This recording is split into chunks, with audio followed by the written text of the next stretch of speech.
Alors mes chers amis, shalom à tous, Parasha Vaeshev, on va voir comment reconnaître le surnaturel.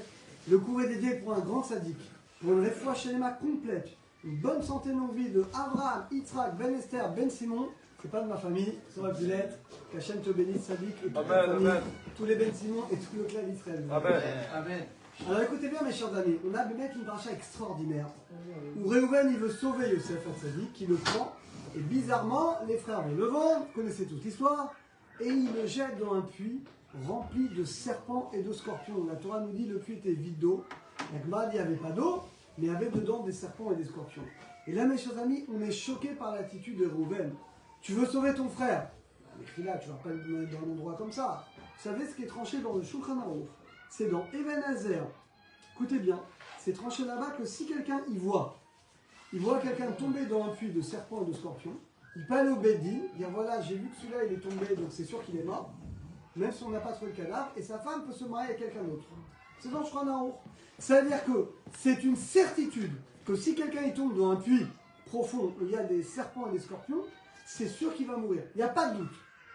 Alors comment Réhouven il veut sauver son frère, il le met là-bas? Alors le Or HaChaim HaKadosh, et Bémet s'est ramené dans un Zohar HaKadosh, il écrit quelque chose d'extraordinaire, écoutez bien. Il dit que un animal n'a pas libre arbitre. Par contre, un homme, par son libre arbitre, il peut tuer quelqu'un, même si cette personne, ce n'était pas décidé du ciel que cette personne devait mourir. Incroyable. Il y a aussi le Ramban qui dit la même chose dans la paracha Noir. Je referme la parenthèse sur Caïn et Abel. Donc, il dit, Réhouven, il sait ça. Il dit, si jamais je laisse mon frère dans les mains de mes frères, avec Shimon et Lévi, là-bas, des gens très, très durs, c'est sûr qu'ils vont le tuer. Et il ne sera pas protégé. Par contre, si je le mets dans un puits avec des serpents et des scorpions, les animaux n'ont pas de libre arbitre. Donc par contre là, il sera certainement sauvé parce que c'est un tzaddik, qu'il a le mérite de notre Père, etc., etc.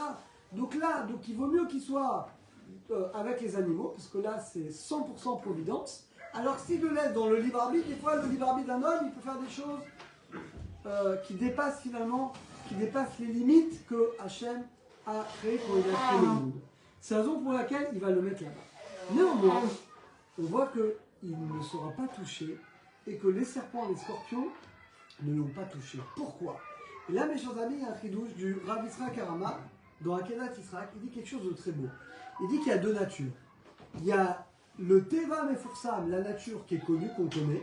Les règles de la nature, un serpent, des scorpions, ils vont piquer, ils vont attaquer, ils vont tuer. Une bête féroce, elle va déchiqueter. Mais il y a un Teva Chacham. Il y a une nature qui est intelligente. C'est quoi une nature intelligente? C'est quand la nature va reconnaître qui est en face d'elle. Par exemple, un animal. Un animal qui est censé dévorer quelqu'un, un lion qui a affamé, on va avoir plusieurs exemples. La nature, il doit le dévorer, mais là, il voit quelque chose, l'animal. Il voit le Tselem Elohim, l'image d'Hachem qui est au-dessus de la tête de la personne. Et quand l'animal voit ça, il ne peut rien faire. Il est tétanisé. Eh bien, c'est ce qui s'est passé pour Yosef Hatzadik.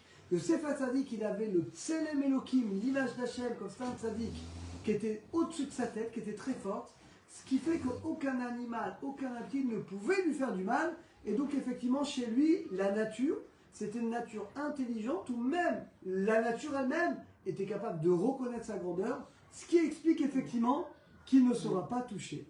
Et dans le même état d'esprit, Daniel, vous avez tous entendu parler du prophète Daniel. Daniel, vous savez, il y avait un décret que le roi avait fait, qu'on n'a pas le droit de prier quelqu'un d'autre à part lui. Daniel, il a quand même prié les 3 prières. C'est de lui d'ailleurs une des sources qu'on apprend qu'il priait les 3 prières devant la fenêtre, vers Jérusalem. Ils l'ont attrapé et il n'y avait pas le choix. Ils l'ont jeté dans la fosse aux lions. Maintenant, quand ils jetaient les fosses aux lions de l'époque, c'est pas comme aujourd'hui les lions. C'était des lions qui n'avaient pas mangé pendant plusieurs jours. Comme ça, on est sûr qu'il ne restait rien. Et on a jeté Daniel dans la fosse aux lions. Est-ce que quelqu'un sait à quelle époque de l'année ça arrivait? C'était le soir du Seder. Et ce soir-là, Daniel, qu'est-ce qu'il avait avec lui? Il avait le vin, la matzah et la haggadah. Alors c'est écrit dans le Midrash, c'est ce qu'il a fait. Il n'a pas de problème, il est descendu dans la fosse aux lions, il s'est assis, il a versé sa coupe, il a bu ses 4 coupes de vin, il a mangé la matzah et toute la nuit, il a raconté le Seder. Les lions, ils se sont assis devant lui, ils ont écouté la Haggadah toute la nuit, ils n'ont pas bronché. Peut-être vous allez me dire, ouais, mais peut-être ils n'avaient pas faim. Alors quand Darius, après le moment, il a vu, pensait qu'il était mort, il a ramené, Il a dit, bah, je vais faire le test. Les ministres ont dit, ouais, mais il a été sauvé, c'est pas son Dieu qui l'a sauvé. Parce qu'ils n'avaient pas faim. Ah, ils n'ont pas faim, bon, on va tester. Il a pris ses ministres qui avaient dénoncé Daniel, il les a jetés avant même que les ministres y tombent. Les lions se sont jetés sur eux, ils les ont dévorés et restait rien. Pour dire qu'encore une fois, c'est ça, la nature intelligente. La nature qui reconnaît. Il y a une histoire ici que raconte le Rav Yoram Abergel Zatzal. Vous savez que le Rav Yoram Abergel est très proche de Baba Salé. Et il dit qu'il a lui-même entendu une histoire de la bouche de Baba Salé sur le Or HaChaim HaKadosh. Je vous ai parlé au début du Or HaChaim HaKadosh. Alors le Or HaChaim HaKadosh, une fois, donc, vous savez, il était au Maroc, et une fois il a dû traverser un grand désert, mais qui était très dangereux, avec ses élèves. Et là, d'un coup, en pleine nuit, ils entendent un rugissement. Et ils voient un lion énorme, tout noir, qui se rapproche d'eux. Les élèves sont terrorisés, mais t'es dans le désert, tu veux te sauver où? Et il rappelle que le Hachaim lui a dit, ne vous inquiétez pas, il n'y a aucun problème. Il était tout calme, et il se rapproche du lion. Et il se rapproche de la tête du lion, il lui parle, il lui dit quelque chose à l'oreille. Et le lion le regarde, il fait un signe de la tête, il repart tranquillement. Et il les a accompagnés pour les protéger des bêtes sauvages, de ce qu'ils pouvaient avoir de mauvais. Il les a accompagnés comme ça pour vérifier que personne ne leur ferait de mal. Alors, les élèves sont devenus fous. Il dit, Rabbi, mais qu'est-ce que tu as dit au lion? C'est ce qu'il lui a dit.